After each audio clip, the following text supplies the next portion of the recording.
मैं आंधी भूख तीस गरीबी कर्जो सब कुछ सहन करने के बाद में वो जो किसान है वो अनाज आपका घर तक को ले जाए है। और ये बड़ी बड़ी 5 स्टार होटलों के अंदर जो फल का पहुंचे ना, भाई किसान की मेहरबानी है, वो भाई जमीन के ऊपर दिन रात मेहनत करे और भाई मेहनत की वजह से ना सबने जाके सुख मिले है। यदि ये जमीन के ऊपर अन्न पैदा करने वाला किसान अगर मुसीबत के अंदर है ना, तो दुनिया के अंदर अपन कुछ भी है ना सुख हासिल को नहीं होगा। सारी सुख सुविधा मोटर गाड़ी लेना देना ब्याह शादी एडा मेडा सब रुपया की जो जड़ है वह किसान का खेत का अन्न से जुड़ी हुई है। इसलिए किसान की जो पीड़ है वह किसान की पीड़ ने समझना के अंदर बहुत वक्त लगेगा। जिंदगी में सबसे बड़ा जंजाल ही रुपये का है। आदमी बड़ा होता है रुपये से बड़ा होता है। तुम्हारे पास में क्या है, कितने तुम ज्ञानी हो, कितने पास में तुम्हारे विवेक है, इस चीज़ से पहले तुम्हारे पास में ये देखेंगे कि तुम्हारे बैंक बैलेंस कितना है। शान शौकत होनी चाहिए, गाड़ी होनी चाहिए, चमक होनी चाहिए, स्टैंडर्ड कपड़े होने चाहिए। जहाँ तुम जाओ वहाँ पर आपको सैल्यूट देने के लिए लोग इकट्ठे हो जाएंगे। पैसे में इतनी ताकत है जो अनजान व्यक्तियों से भी सैल्यूट मरवा देता है, अनजान व्यक्तियों से हाथ मिलवा देता है।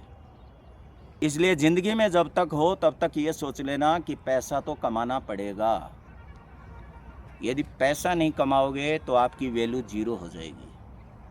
और पैसा नहीं होने से इतनी वैल्यू जीरो हो जाएगी, इतनी वैल्यू जीरो हो जाएगी कि आपको खुद को ये महसूस करने पे मजबूर हो जाएंगे कि दुनिया के अंदर पैसा एक तरफ इंसान, दोनों को यदि एक ही तराजू के अंदर तोलने की कोशिश करोगे तो तुम्हारा रुपया जो है वो भारी पड़ेगा।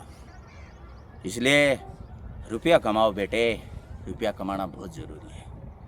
रुपया है तो घर के अंदर इज्जत है, रुपया है तो रिश्तेदारी में इज्जत है, और रुपया है तो बाज़ार के अंदर मिलते हुए दोस्तों में इज्जत है, और रुपया नहीं है तो घर में इज्जत नहीं है, रुपया नहीं है तो दोस्तों में इज्जत नहीं है, रुपया नहीं है तो रिश्तेदारी में इज्जत नहीं है। इसलिए रुपये की सबसे बड़ी वैल्यू वहाँ देखने के लिए मिलेगी जहाँ पर आपकी मौजूदगी के अंदर आपके सामने लोग आपके सामने कैसा व्यवहार करते हैं, कैसी आपको इज्जत देते हैं। उसके अंदर आपको पता चल जाएगा कि मेरी इज्जत यहाँ पर क्यों नहीं हुई। मेरी इज्जत इसलिए नहीं हुई क्योंकि मेरे जेब के अंदर पैसे नहीं हैं, और मेरे साथ में मेरा जो साथ का एकदम मित्र है, साथ में पढ़े लिखे सब कुछ, उसने पैसा कमाया। गलती मेरी है।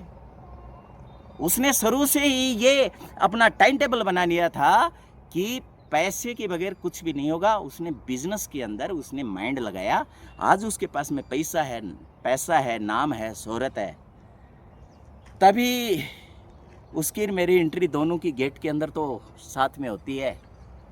लेकिन उसको गले के अंदर माला पहनाने वाले और उसके लिए मैन चीफ चेयर लगाने वाले दौड़ दौड़ करके आ रहे थे, और उस भीड़ के अंदर धकेलते धकेलते धकेलते मैं इतना पीछे चला गया कि मैं वहाँ से सोचने पे मजबूर हो गया कि आखिर इसमें मेरे में क्या फ़र्क है। फ़र्क ये था, रुपये